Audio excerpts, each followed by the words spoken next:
Most of the videos I make about North American fighter kites are focused on a general diamond shape of a fighter kite. And this is because I personally prefer it. I also, though, have a real strong uh, affinity for rectangular kites. Bukas are they're called. Now, a rectangular fighter kite has some very, very interesting properties that are so different from diamond kites that I wanted to go over that aspect.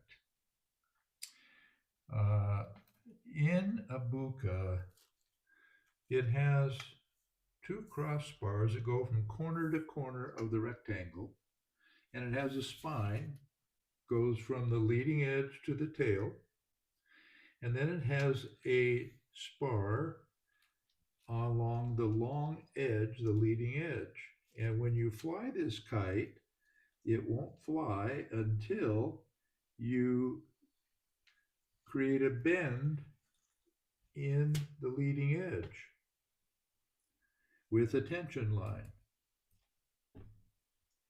Now, what is not as obvious about a buka is that when you tension this, you also automatically put a bend into the spine. The way the sail is shaped, the tension here creates a slight bend in the spine. Now, in a diamond shaped kite, you have the option to create a spine bend independent of any other adjustment on the kite. On a buka, you do not. On a buka, when you adjust this for the amount of bend you want, this is predetermined by that bend. Now, one other difference is the balance of the kite.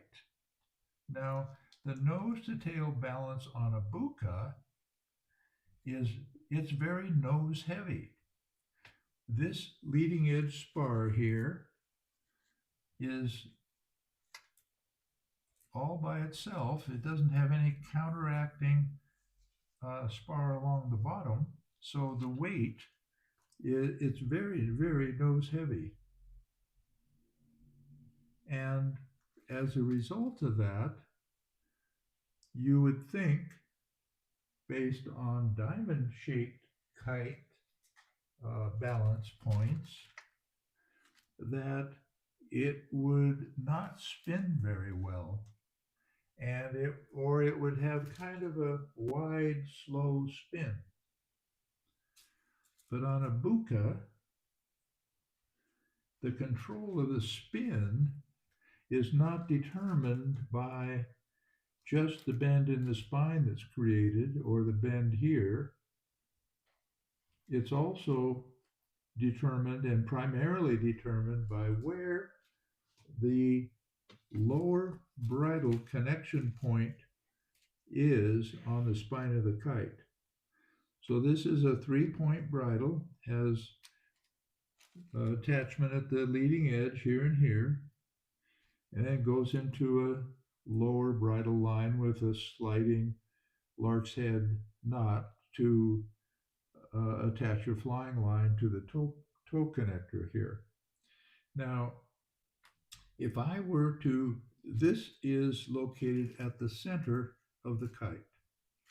I put it there because that is where I prefer the kite's spin. And when it's there at the center, the kite rotates like this when it spins. It doesn't go in a loop. It just spins, or very close to it.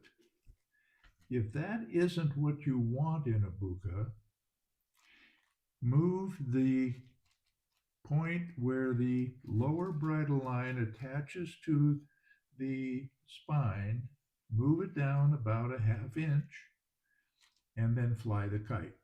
And it will have a totally different spinning characteristic. If you like it, keep it there. If you still think it's too spinny, move the connecting point for the lower bridle another half inch. Then fly the kite. And keep doing that until you find the spin that you personally are comfortable with and like to fly that way. There is no right spin, there is no wrong spin in a fighter kite. It is all based on the personal preferences of the flyer. And you don't get a preference until you actually experience a few variations of spin. And then you finally just kind of like automatically say, I like this kind better. And that's what you want. Well, you try to accomplish that in every kite you make or every kite you buy. So in a Buka, things are treated a little differently than in a diamond shaped kite. One of the main things about a Buka in strong winds, you make this a little bit sharper of a bend, and in light winds you make it less of a bend, and that's about the only thing in a Buka you need to do.